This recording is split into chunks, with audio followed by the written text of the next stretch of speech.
Hello students, welcome to Edula Point. आज की हमारी वर्कशीट है 18 मैथ्स क्लास 10।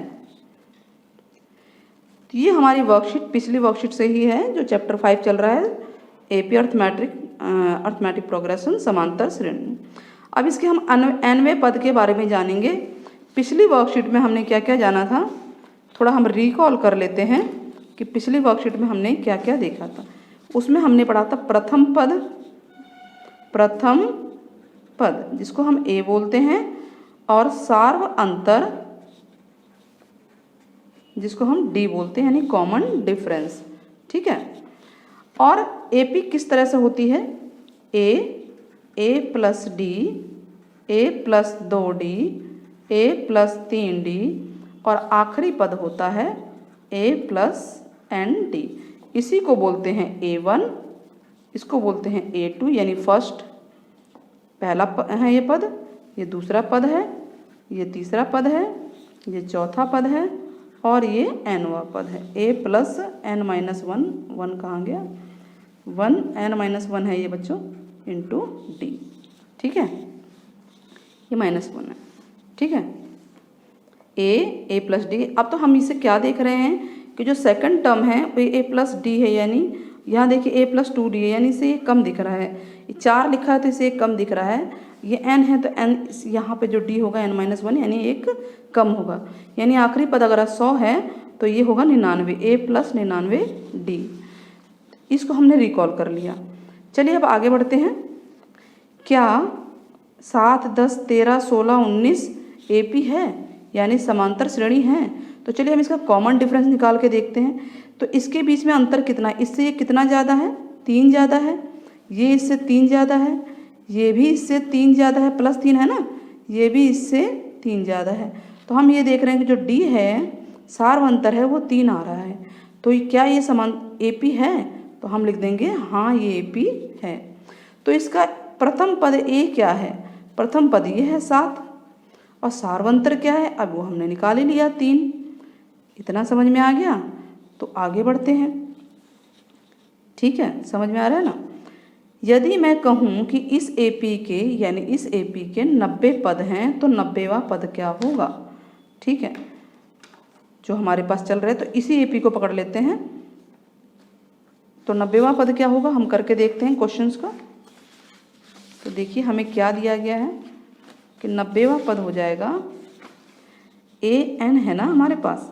ए क्या है बताइए, 7 है ना, इस क्वेश्चन को ही करते हैं, और डी है 3। तो ए 90 पद पूछा है तो वो क्या होगा?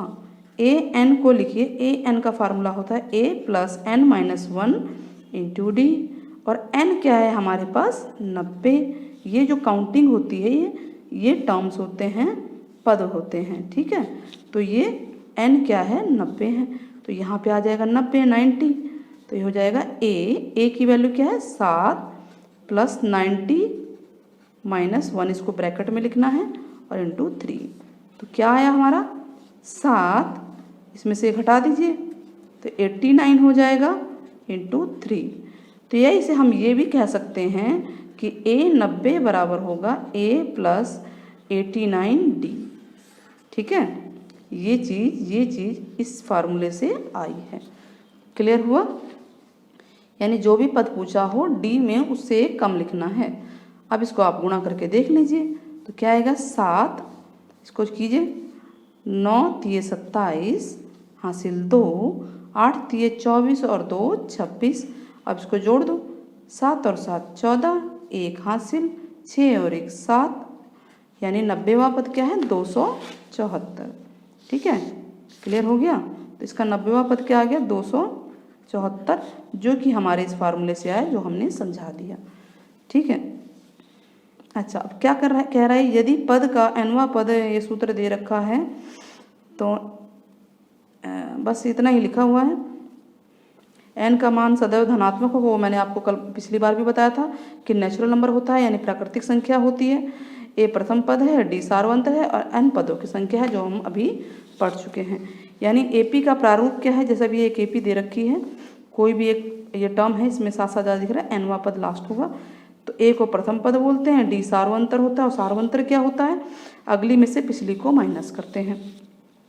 जो नए नए छात्र व्यूअर्स जुड़ रहे हैं हमारे वीडियोस से, वो पिछली वीडियोस को ज़रूर देखें, क्योंकि उनको देखने से उनको क्लैरिटी आएगी और चैप्टर भी क्लियर होगा। साथ में वीडियोस पसंद आ रही तो प्लीज़ आप लोग सब्सक्राइब कीजिए, लाइक कीजिए और ज़्यादा ज़्यादा अपने दोस्तों में शेयर कीजिए। और साथ में जो बेल आइकन है वो आप लोग ज़रूर दबाइए, ताकि आपको नोटिफिकेशन मिलती रहे टाइम टाइम पर। और कमेंट में आप लोग कमेंट कीजिए, आपको क्या अच्छा लग रहा है, क्या बुरा, मतलब क्या प्रॉब्लम है इसके अंदर। और अगर कोई क्वेश्चन आपको अटकता है तो भी आप कमेंट करेंगे, उसी कमेंट में हम आपको आंसर दे देंगे। ठीक है, आगे बढ़ें, चलिए स्टार्ट करते हैं आगे। तो ये है nवां पद, इतना हम कर चुके हैं। ठीक है, अब आगे देखिए एक सवाल है, 127वां पद बताना है। ये पहला पद है, अब डी निकाल लीजिए इसमें से। ये घटते हुए दिख रहा है, ध्यान से रखना है, ये घटते हुए दिख रहा है। ठीक है, तो घटते हुए दिख रहा है तो इसको हम सॉल्व करके देखते हैं। एग्जाम्पल है ये, ए क्या है 108 और डी कैसे निकलेगा 100 माइनस 108। अगले में से पिछले पद को माइनस करना है। ठीक है, और अगला मतलब कि ये है A2 और ये है A1, A2 माइनस A1। ठीक, क्लियर हो गया। तो कितना आया डी, घटाइए, 108 में 100 हो गया, 8 आ गया ना, ये बड़ी है इसका निशान आएगा तो -8 आ गया, ये भी आ गया, ये भी आ गया। 127वां पद निकालना है, यानी 127 ये निकालना है। इसका मतलब n हमें 127 दे रखा है। तो देखिए इसमें मतलब कोई भी सवाल इस चैप्टर का आपका हो जाएगा, बस आपको A, D, N अगर इनमें से पता है तो बड़े आराम से आप क्वेश्चन कर सकते हैं। तो हमारे पास तो सब कुछ है, A भी है, D भी है, N भी है। हमें निकालना है 127वां पद। तो an का फार्मूला क्या होता है, a plus n minus 1 into D, और n की जगह 127 है तो वैल्यू पुट कर दीजिए। इसकी जगह 108 और यहाँ पर 127 माइनस 1 कितना हुआ, 126 हुआ ना, डायरेक्ट 126 लिख सकते हैं। डी माइनस में है तो इसको आप ब्रैकेट में ही लिखिए, ब्रैकेट में लिखेंगे क्योंकि इससे सवाल वरना गलत हो सकता है आपका। 108 आ गया, प्लस माइनस माइनस हो गया, मल्टीप्लाई हो रहे हैं, ये गुणा हो रहे हैं। किसी एक बच्चे ने कमेंट में पूछा भी था कि उसको ये नहीं समझ में आ रहा, तो ये गुणा हो रहे हैं, प्लस माइनस माइनस होता है। अब इनको गुणा कीजिए, तो गुणा करने पे यहाँ पे आंसर आपको दिया हुआ भी है, इसलिए हम ज़्यादा टाइम नहीं ले रहे हैं। तो ये है 1008। अब इसमें से इसको घटाएंगे क्योंकि ये बड़ी है, बड़ी में से छोटी घटाएंगे तो माइनस में आ जाएगा, यानी a 127 जो है वो -900 आ गया। इसका मतलब ये है कि ये घटते क्रम में जाएंगे तो 127वें नंबर पे ये संख्या आएगी। क्लियर हो रहा है। ठीक वैसे ही देखिए इसका प्रथम पद दे रखा है, यानी ये a है 2, और 10वां पद यानी कि ये है a 10 की वैल्यू 47 है, और आपको सारवंतर निकालना। चलिए इस सवाल को हम कर लेते हैं एक बार, करने से ये सवाल अच्छे से क्लियर हो जाएगा। एग्जाम्पल क्या दिया है हमें, a यानी प्रथम पद को a बोलते हैं, a है 2 और 10वां पद यानी a 10 दे रखा है 47। एक बात ध्यान रखिए, मैंने आपको अभी फिर दोबारा रिवाइज करा देती हूँ कि a, d, n इनमें से पता चल जाए तो आप कोई भी क्वेश्चन कर सकते हैं। तो a 10 होता है, क्या होता है, a प्लस 9d, एक कम बताया था ना मैंने अभी, बराबर 47 है, और a की वैल्यू है 2 जमा 9d बराबर 47। अभी 2 उधर भेज दीजिए, 9d बराबर हो जाएगा 47 माइनस 2, 45 आ गया, तो d होगा 45 और ये डिवाइड में चला जाएगा इधर, तो क्या आ गया 9 पंजे 45, तो d आ गया 5। तो इस तरह से हमारा ये d आया। समझ में आया ना आपको कि हमने कैसे किया है। a 10 का मतलब होता है एक कम, ठीक है, एक कम ले लेंगे, a जमा 9d लिख देंगे तो सॉल्व हो जाएगा क्वेश्चन। चलिए अगला क्वेश्चन देखते हैं। अगला क्वेश्चन क्या है, इसका 5वां पद और 12वां पद। देखिए अलग अलग टाइप के क्वेश्चन दे रहे हैं और इसमें कंफ्यूज होने की ज़रूरत नहीं है, बहुत ही अगर कॉन्सेप्ट क्लियर हो जाता है तो बड़े आराम से हो सकता है। दिया क्या है आपको, देखिए ये लिखते हैं 5वां पद यानी A5, 5वां पद, ध्यान देना है, पद बोल रहा है ये, 5वां पद है ये 52, ठीक है, और अगला क्या है 12वां पद है 24। तो हम इसको लिखेंगे कैसे, 5वें पद को लिखेंगे a जमा 4d, एक कम लिखेंगे इसे 52, और इसको कैसे लिखेंगे a जमा 11d। अब थर्ड चैप्टर में हमने किया था ना बराबर 24 है। क्या किया था थर्ड चैप्टर में, हमने सवाल किए थे ना रैखिक समीकरण, जो दो x और y वाले सॉल्व किए थे। तो एक्स वाई की जगह यहाँ डी है, बराबर करना है तो पहले ही बराबर है, यहाँ सिंबल माइनस हो जाएगा, प्लस का माइनस माइनस। ठीक है, उस चैप्टर को आप देख सकते हैं इसमें, इसको छुपाइए। अब 11 में से 4 गया 7 आ जाएगा, 7 डी, और ये बड़ी है क्योंकि, तो इसका निशान आएगा, बीच वाला सिंबल हमेशा छुपता है। अब 12 में से 4 गया 8 और 4 में से 2 गया 2, क्योंकि वो बड़ी है ऊपर वाली तो प्लस का ही रहेगा सिंबल। तो डी बराबर 28/-7, 7 चौक 28, तो डी हमारा कितना आ गया -4। पूछा क्या है, पूछा क्या है ये पढ़ लेते हैं। एपी पूछा है, यानी समांतर श्रेणी। तो किसी भी एपी के लिए अगर हमें ए और डी पता हो तो हम उसकी समांतर श्रेणी कितने भी टर्म तक निकाल सकते हैं। तो क्या हमें ए पता चल गया? अभी नहीं पता चला, हमें तो डी पता चला है। तो किसी भी एक इक्वेशन में आप रख दीजिए, मान लीजिए इसी में रख दीजिए, ये 2 है ये 1 है, ठीक है।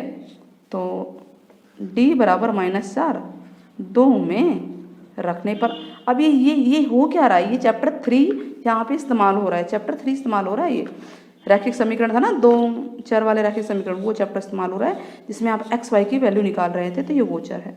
चलिए स्टार्ट करते हैं। हम 2 में रखते हैं, ये छोटा है इसलिए a + 11 और d है हमारा -4। तो -4 गुणा में ऐसे ब्रैकेट में लिखेंगे, बराबर 24 लिखा है। तो क्या आएगा, ये प्लस माइनस ये गुणा हो रहे हैं, माइनस आ गया, 11 चौक 44 बराबर 24। तो a बराबर आ गया 24, ये माइनस का उधर जाके प्लस हो जाएगा, तो कितना आ गया 4 और 4 8, 4 और 2 6। तो a हमारे पास आ गया 68 और d है -4। इतना समझ में आया? तो बताइए कि AP बनती कैसे है। AP क्या होती है, A1 A2 A3 A4, हम ये 4 लिख लेते हैं एंड सो ऑन। A1 लिखते हैं, A जमा A होता है, ये होता है A जमा D, ठीक है, A जमा 2D A जमा 3D एंड सो ऑन, ठीक है। तो A की वैल्यू क्या है 68, क्लियर हो रहा है। अब A जमा D तो है ही नहीं हमारे पास, तो वो भी हम निकाल लेते हैं। निकाल लें सारा, चलिए सारा निकाल लेते हैं, ठीक है, सारा हम यहाँ पे निकाल लेते हैं। तो A जमा D यानी कि 68 जमा -4 कितना आया, 68 जमा घटा घटा, तो यह आ गया 64, ठीक है, क्लियर हुआ। तो यहाँ पे हम लिखेंगे 64, ठीक। वैसे ही A जमा 2D यानी कि 68 जमा 2 गुणा में D, तो 68 4 दूनी 8 प्लस माइनस माइनस, तो ये हो गया 60। तो कितना है यहाँ पे 60, ठीक है। ठीक वैसे ही A जमा 3D होगा, तो 68 प्लस 3 और ये माइनस, तो ये हो गया 68 4 3 12, कितना आया, कितना है बताइए 6 5, ठीक है। तो ये हमारी एंड सो ऑन बन गई। तो इस तरह से हमारी जो ये AP है, आप देखें ये बन गई। इन्होंने चौथा आगे भी किया हुआ है, कोई दिक्कत नहीं है। अब इसमें अगर पूछा हुआ और कुछ भी पूछा है तो करेंगे। देखिए इसमें सिर्फ पूछा है 5वां पद दे रखा था और ये देखा। अब 5वां पद इन्होंने निकाल के दिखाया कि क्या 5वां पद यही है 52, हाँ तो है 52 आगे, इसका मतलब हमारा आंसर सही चल रहा था। तो जरूरी नहीं उतने पद तक निकालें, अगर AP पूछा है तो हम 3 पद भी निकाल के छोड़ सकते हैं। चलिए आगे बढ़े, आगे बढ़ते हैं। आगे क्या लिखा है कि AP का कौन सा पद 115 है, ये आप कर लेंगे। कौन सा पद का मतलब है कि n निकालना है। आपको A दे रखा है, कितना है 7, और D कितना है, इसको घटा दीजिए तो 6 आ जाएगा। 13 में से 7 गया 6, और ये आखिरी पद है AN 115 है। इसको आप सॉल्व करेंगे। हम एग्जाम्पल करते हैं, क्वेश्चंस करते हैं, तब समझ में आएगा कुछ। चलिए क्वेश्चंस करते हैं, नेक्स्ट पेज ले लेते हैं।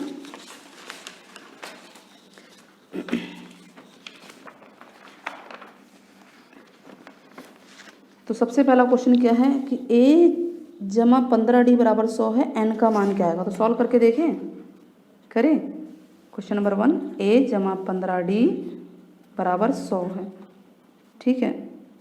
तो n का मान क्या है,